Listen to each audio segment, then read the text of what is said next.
Hey, welcome back to the show. I really love nerding out with you guys about innovative products for guitars.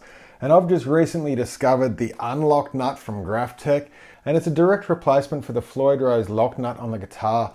And I just thought it was really cool. I really love the Floyd Rose unit. I love the way that it does lock down and everything. I like the really low profile. I just love the fact that when you do break a string, 9 times out of 10, it's way down at the bridge and you can just cut off a little tiny bit of that string and wind it out and connect it back into the bridge, and you're off and running without having to change your whole set of strings. I just think the whole concept behind them is really cool. But I just saw this product for the unlock nut and I just thought it was just so cool. It's the standard Graphtec substance that's like a really dense polymer plastic I think it's infused with a bit of Teflon. I always thought it was like a graphite, but after Googling it, it says it's all like a Teflon substance. And this isn't a permanent alteration to your guitar. You can always just take it out and reinstall the lock nut again at a later date. This is only held in with white timber wood glue, and Graphtec have made these in all different specs just to match different Floyd Rose lock nuts on your guitar. The one I've got today, it's a 12-inch radius and it's just meant to match the Floyd Rose 1000, which is also the same as the Floyd Rose Special. We'll just throw it in, I'll see how it goes and I'll give you my honest thoughts. And there's a close-up of the lock nut. It feels really strange to hold. It's really hard. It feels more like a graphite little piece than anything else. And reading the booklet just here, what does it say? Its optimally ramped and angled slot design distributes the string tension over the entire string ramp, which allows triple the lubrication. Way easier string bends on the 1st to the 5th string positions, faster string changes, 80% reduced headstock weight, no more Allen keys for your nut, improved string to headstock connection. You'll feel this the first time you play. Straightforward upgrade, a final tweak on sanding to flush fit the edge with the fingerboard, and a drop of white glue. And goes through just the fitment as well, which is fairly straightforward, and I'll just go through it with you guys now. Just something to note, I often make a hardwood timber block. I make these for all my Floyd Rose guitars just so when I change strings or I change the tuning, I can lock out the actual bridge, hold it exactly parallel with the body, and they're really simple. It's just a matter of, I make them all sort of similar. It's just a molded hardwood block that I just drop into place, sits in the exact same spot every time. See if you can just, and just holds the guitar exactly where I want it. And if you don't use hardwood, I find that just the swelling of the timber just changes the tuning of your guitar fairly often. But these are really stable once you put them in and you sand it to size. It's just really simple. And there's the original lock nut. I actually did sand this one down when I set up the guitar for the first time. I just sanded it ever so slightly just to make it perfect with the guitar and get the right string height. But I don't think I took much off it. Just using the vernier calipers now, you can't really do something like this without measuring things properly. But this nut comes in with a width of 1.67 or 1.68 inches wide, and the replacement is 1.69 inches wide. So it comes a little tiny bit wider, and I think that's actually a good thing because sometimes the Floyd Rose nuts, they sit slightly inwards in your guitar and you can just feel those edges of the guitar. I've got to sand about 30 thou off this block, which is about 0.8 of a millimeter. It's not much. I've got some 600 grit paper, just masking tape to a board, makes it really simple to do. Take your time, I guess, with this one, and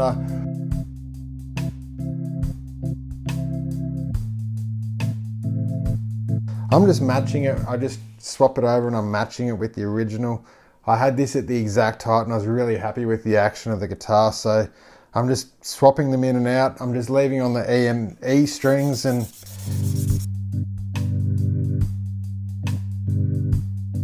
so I think I'm done sanding that now. It probably took about 20 minutes all up of just sanding and checking and running back and forth and just using the old nut, then measuring, and I really just like to get this exactly right. This is all part of the nerding about and the specs. So I guess I'll just glue this down now. I'll just dab a little tiny bit just on each, maybe just a smidgen on the back of the nut. I don't want to put too much on because I do want to actually remove this one day, I'm sure. It's just Maybe not.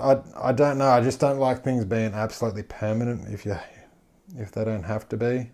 Right, so I'm back. The glue's had time to dry there. I'll just show you that headstock again. You can see it just sits really nicely in there. There's nothing that doesn't look bad in any way. I'm just going to set it all back up together now, reinstall the bridge. I'm going to leave the bridge floating just so that we can really just check like dive bombs and just see the tuning stability of this. Just putting on my standard strings from Stringjoy, 10 to 52 gauge. Absolutely love these strings. They last ages.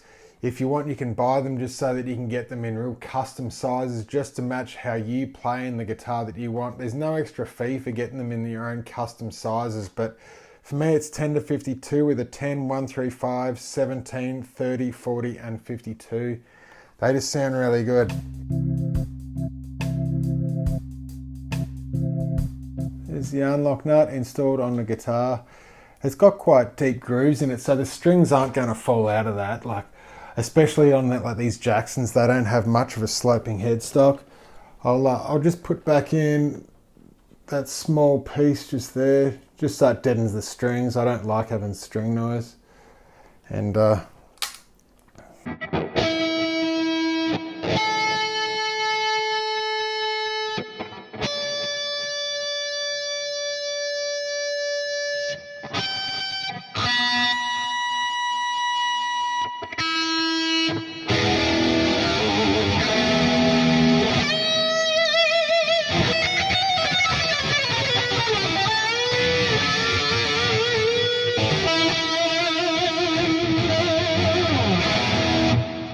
yeah, it sounds great as usual. What I'll do, I'll just take out the block of wood that I've got that's locked out the Floyd Rose.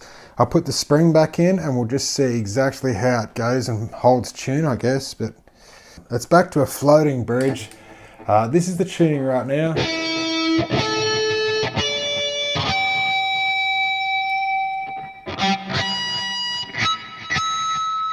It's roughly in tune. I'll just try some dive bombs and just see how it returns. But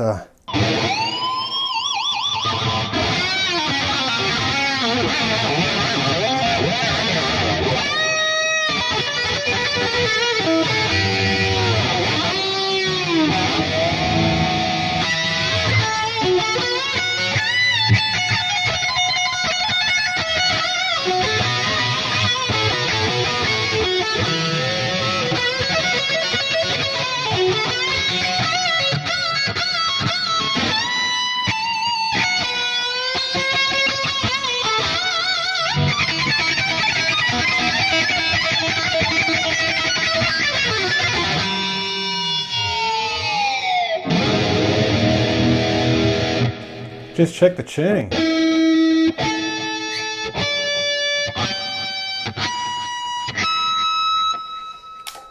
That's actually pretty impressive considering I just whammy and dive bomb the crap out of that. I haven't got locking tuners at all. I've wound them quite a few times around the nut, you can see. I think with the stability of locking tuners, you just get some excellent results. But one thing I will say is that it actually has changed the feel of the guitar. The strings, it almost feels like they're a gauge lighter, but at the same time, it takes a lot more to try and bend them into pitch, especially with the floating Floyd Rose. It's collapsing and the springs are stretching as I bend, but you've also got that extra bit of string room there that bends out, or stretches, but it does have a different feel to it.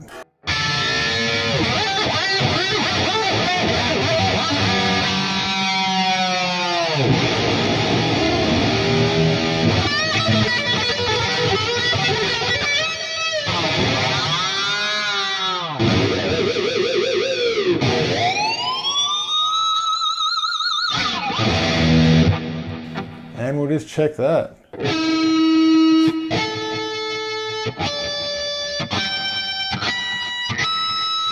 Maybe I'm stretching them as well.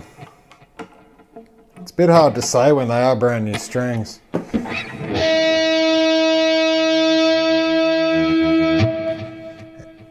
And it's really strange using a Floyd Rose that's floating and you're using the actual tuning machines. But if we go from there and I just lock it back out, I'll just put the block back in there.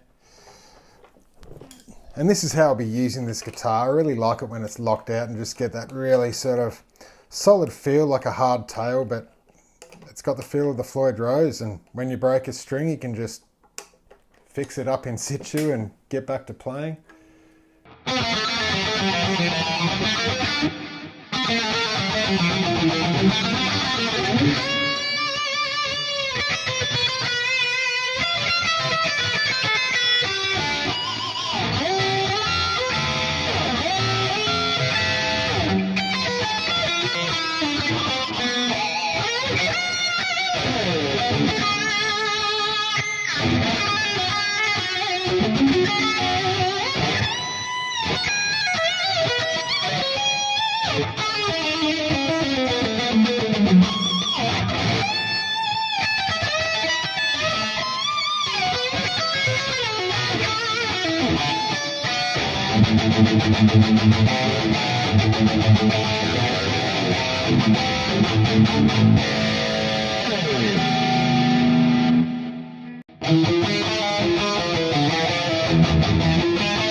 But I guess there you have it, guys. That is the GraphTech Unlock Nut.